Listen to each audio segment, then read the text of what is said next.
to another Happy Mail Monday. This is my stash kit edition. So I'm going to be doing something a little bit different today. This is actually going to Mary, and I always like to do a little bit more experimenting with her Happy Mail, because I know she's going to appreciate whatever I send her. So the first flip box I ever made, I actually made for her, and I decided to try something a little different with this mail. So I wanted to do another like flip bag, loaded envelope type thing for her, because I had just a ton of goodies I wanted to send her, and they're mostly Valentine's Day themed. But I've done like a ton of those lately, and I didn't think you guys wanted to see another video of that, so I decided to try something a little bit different. So this is actually a little box that I'm making out of chipboard, and I would say, as far as giving you directions on how to do this, I would say go buy a box and cover it with pretty paper, because this was probably way more trouble than what it was worth. But it turned out really cute. I'm happy with the end result. I think Mary is really gonna like it, and that's all that matters. But basically, what you want to do is you're going to start out with 2 pieces of chipboard that are the same size. I did 6 by 6 squares, but you could do any size that you wanted. I have 12 by 12 chipboard, and I believe I just got this from Amazon like years and years ago, and it's lasted me forever. But I just cut it down to 6 by 6, and then each of those little strips you see, you're going to cut out 4 of those, and those are going to be your sides, and they measure 6 by 1.5 inches. So all I'm doing here is I connected 2 of the strips to the main base of the box, and this is going to be the bottom of it, and then now I'm connecting a 3rd one, and really this was all kind of just an experiment, and every time I turn on the camera and start making something, it really is just like an experiment for you guys. And so I don't really have like a whole lot of direction to give, because I was just kind of winging it the whole time.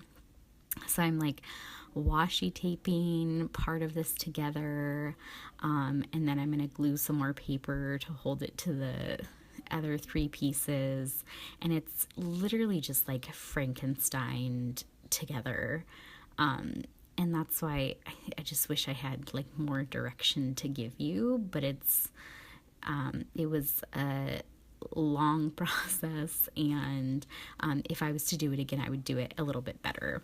So if you want to see a slowed down version of this, where I give you dimensions for the paper, and it's a little bit more like detailed as far as directions go, let me know in the comments below, and I'll make another one, because I'm sure I have another pen pal that would love one of these.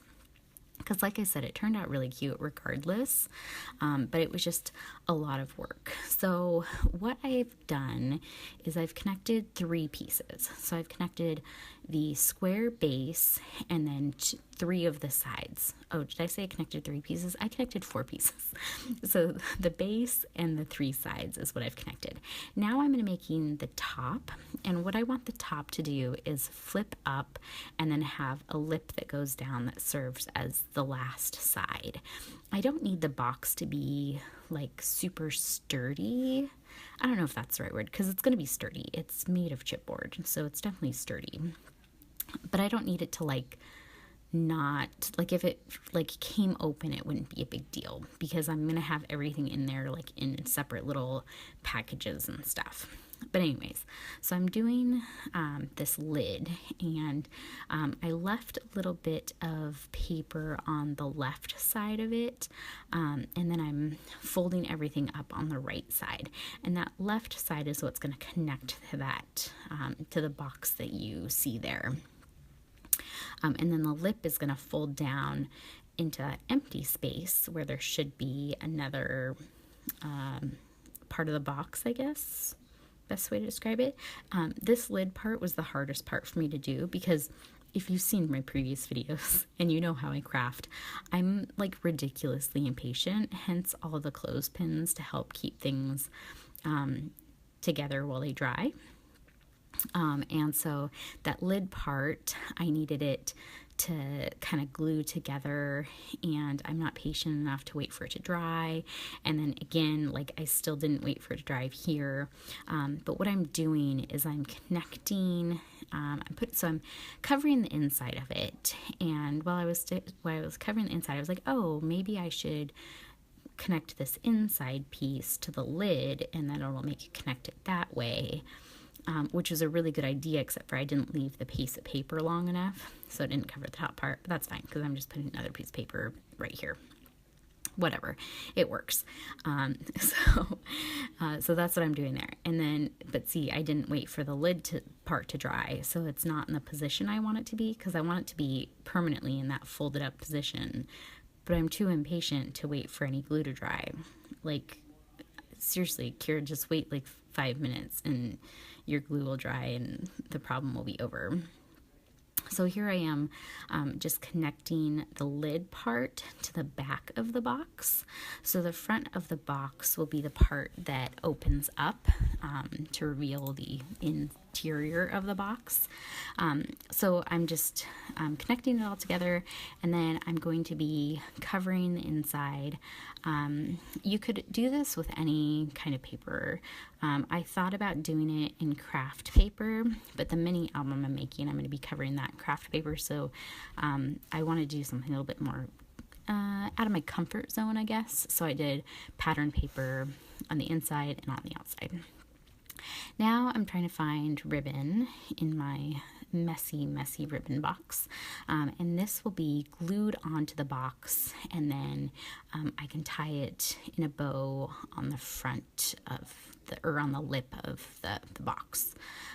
So that's all I'm doing here, is just gluing it on.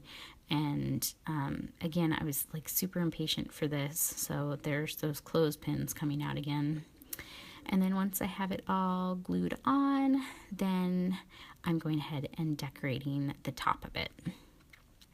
So my camera cut out, so you didn't see me glue. I had a 4x4 square that I glued on the top, and that kind of just served as a to kind of hold the ribbon in place, and then I just kind of went from there as far as decorating. So I've got a journaling card there, and this is all from my kit that I made. If you haven't seen my previous videos, I will link the stash kit video below, but I used a glitter frame, which I did in my DIY ephemera video. I have an embellishment there that I made, and a couple other little pieces that are just from my kit. Go ahead and tie it up, and once I get it all stuffed and ready to go, I will mail it off to Mary. So that's it. Let me know if you want a more slowed down, detailed version of this, and I'll have measurements and everything for you, and that's the end.